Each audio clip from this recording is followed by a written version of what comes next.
देखिए, पिछली क्लास में कक्षा 11 में आपने वेग समय ग्राफ से विस्थापन की गणना पढ़ा था।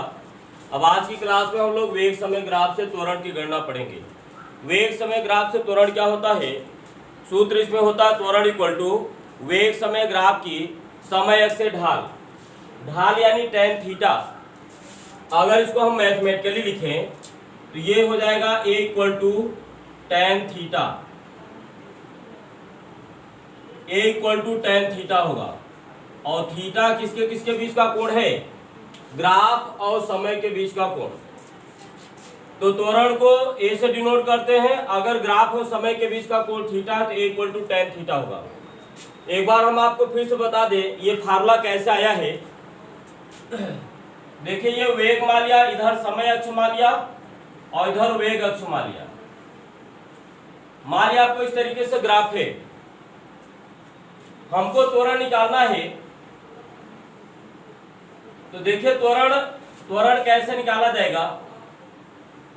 जो y अक्ष पर है उसका भाग देंगे, उसमें भाग देंगे जो समय अक्ष पर है, यानी जो y अक्ष पर है बट्टे के ऊपर, जो x अक्ष पर है उसको बट्टे के नीचे।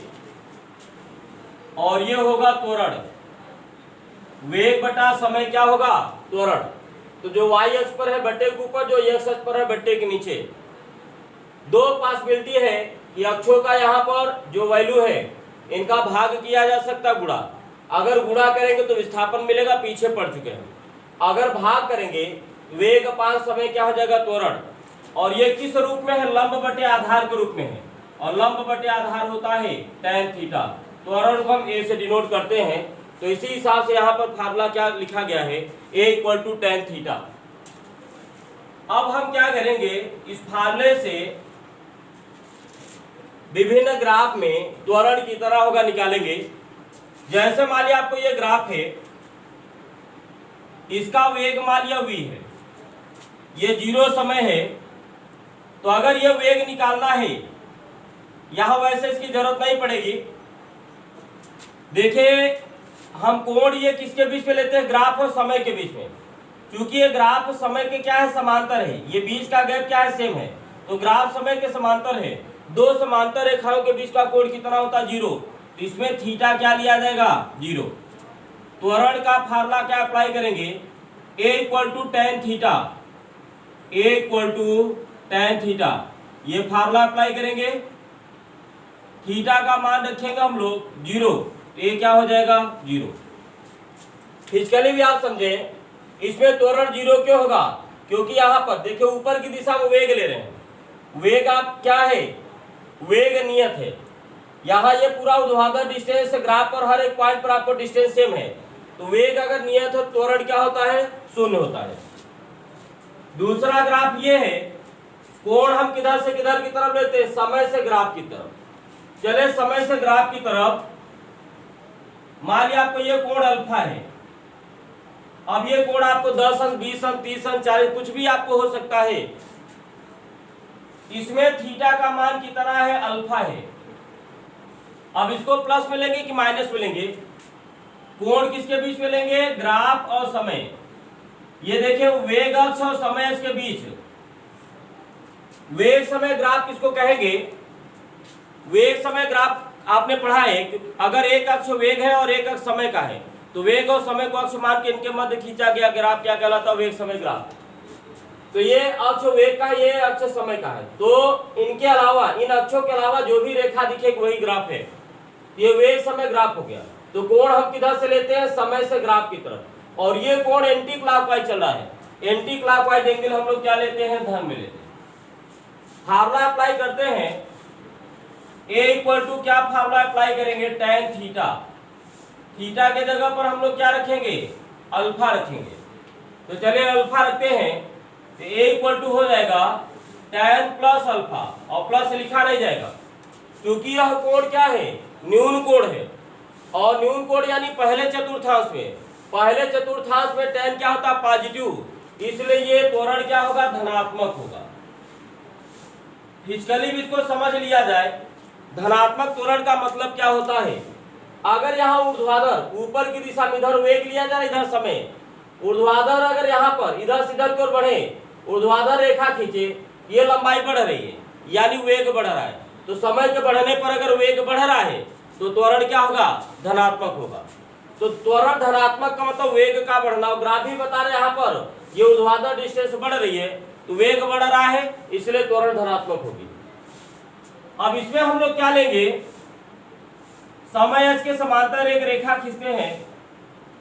ये ग्राफ समय के साथ जितना कोण बनाएगा उसके समांतर रेखा के भी साथ उतना कोण बनाएगी। तो मान लिया ये कोण अल्फा है।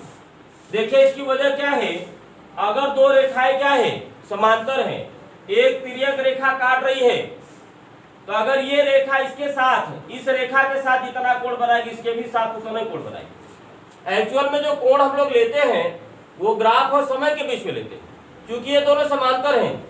ये रेखा इसके साथ जितना कोण बनाएगी इसके समांतर रेखा के भी साथ उतना कोण बनाएगी। तो अगर यह इसके साथ अल्फा कोण बना रही है, यह इसके साथ कितना बनाएगी, अल्फा ही बनाएगी। तो इसमें समय और ग्राफ के बीच का कोण कितना है, अल्फा ही है। अब थीटा इक्वल टू इसमें कितना हो जाएगा, अल्फा हो जाएगा। तो थीटा के प्लेस पे हम लोग रखेंगे अल्फा। तो थीटा के प्लेस पे रखा अल्फा। अब ये प्लस में लिया जाएगा कि माइनस में। कोण हम लेंगे समय से ग्राफ की तरफ, ये ग्राफ हो गया, ये वेग समय ग्राफ हो गया। तो कोण से समय की तरफ अगर चलेंगे तो ये एंटी क्लॉकवाइज जाएगा, और एंटी क्लॉकवाइज एंगल क्या होगा, पॉजिटिव। फार्मूला अप्लाई करेंगे, theta equal to A equal to tan theta. ये हम फार्मूला अप्लाई करेंगे। अब इसी में मान रखेंगे तो a इक्वल टू हो जाएगा tan थीटा के प्लेस पे अल्फा। इसमें बताइए अल्फा क्या है, न्यून कोण है, और न्यून कोण यानी पहले चतुर्थांश में, पहले में tan क्या होता, धन, यहाँ भी त्वरण क्या होगा, धनात्मक होगा। अब इसकी भी फिजिकल सिग्निफिकेंस समझ लिया जाए। देखिए समय से अगर ऊर्ध्वाधर रेखा खींचेंगे, ऊपर की दिशा में वेग है, ये डिस्टेंस क्या होगा, बढ़ेगा। यानी सब जैसे हम इधर की ओर बढ़ेंगे, यानी जैसे समय बढ़ेगा तो वेग भी क्या होगा, बढ़ेगा। और वेग का बढ़ना मतलब त्वरण धनात्मक। चलिए इस वाले सिचुएशन में आते हैं। इसमें हम कोण दो तरीके से ले सकते हैं। समय से ग्राफ की तरफ कोण लेना है, एक कोण आप ऐसे भी ले सकते हैं, एक कोण आप ऐसे भी ले सकते हैं। तो समय से ग्राफ की तरफ मान लिया ये कोण क्या है, बीटा है। समय से ग्राफ की तरफ ये कोण मान लिया अल्फा है।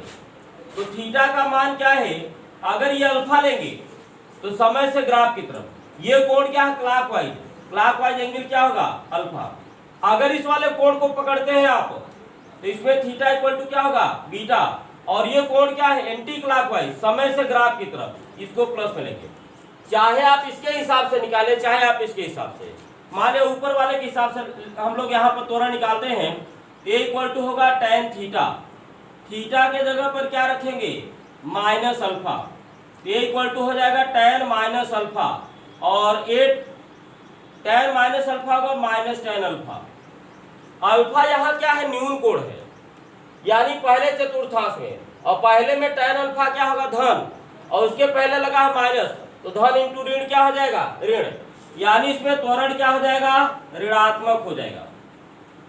लेकिन अगर आप इसको लेते हैं तो थीटा की जगह बीटा लेंगे, tan बीटा, और ये बीटा क्या, अधिक कोण यानी ये कोण दूसरे में पड़ेगा, दूसरे चतुर्थांश में, और दूसरे में tan क्या होता है, तो आप चाहे इसके हिसाब से चाहे इसके हिसाब से निकालेंगे, त्वरण आपको ऋणात्मक मिलेगा। इसकी फिजिकल मीनिंग समझ लीजिए। जैसे यहाँ पे देखिए इधर से इधर कोण, समय अगर बढ़ेगा, यहाँ ये ऊर्ध्वाधर डिस्टेंस लगातार क्या हो रहा है, घट रहा है। ऊर्ध्वाधर यानी ऊपर की दिशा में वेग लिया जा रहा है, तो वेग अगर घटेगा तो त्वरण क्या होगा, ऋणात्मक।